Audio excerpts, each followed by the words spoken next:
দেখছিস?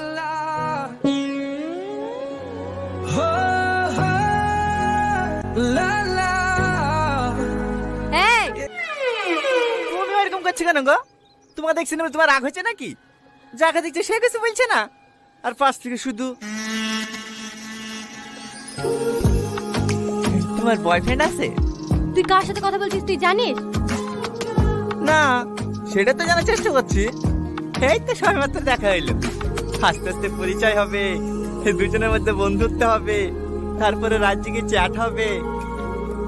তার জন্য তো নাম্বার লাগবে। আরে তুমি এত ব্যস্ত হচ্ছে কেন? নাম্বার লেবো তো। হে লাও, নাম্বারটা টুকি লাও। আরে লজ্জা পাচ্ছে কেন? হে দাও, আমাকে দাও, আমি টুকি দিছি। এবার কিন্তু বেশি বেশি হয়ে যাচ্ছে। তুমি অত ক্যাটকেট করছো কেন গো? তোমাকে নাম্বার দিছি না বলে তোমার হিংসা হয়েছে নাকি? আমার নামে যে লোক পায় না গো, আমার নামে লিখে দিলে ভাগ্য করে আসতে হয়।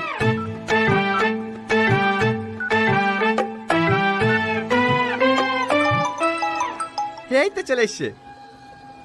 সরি, তোমার নাম্বারটা নিয়ে নিলাম, কিছু মনে করো না। হ্যাঁ, মাঝে মাঝে ফোন দিলে ফোনটা রিসিভ করো।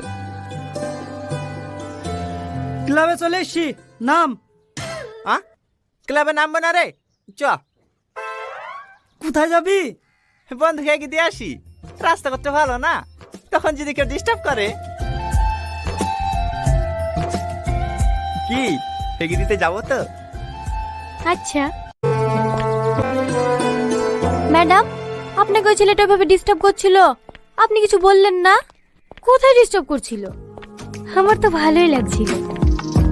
ডিউটি করতে করতে তো ভুলেই গেছিলাম যে আমিও একটা মেয়ে। বুঝতে পেরেছি, আপনি ওর প্রেমে পড়ে গেছেন তাই না? চল।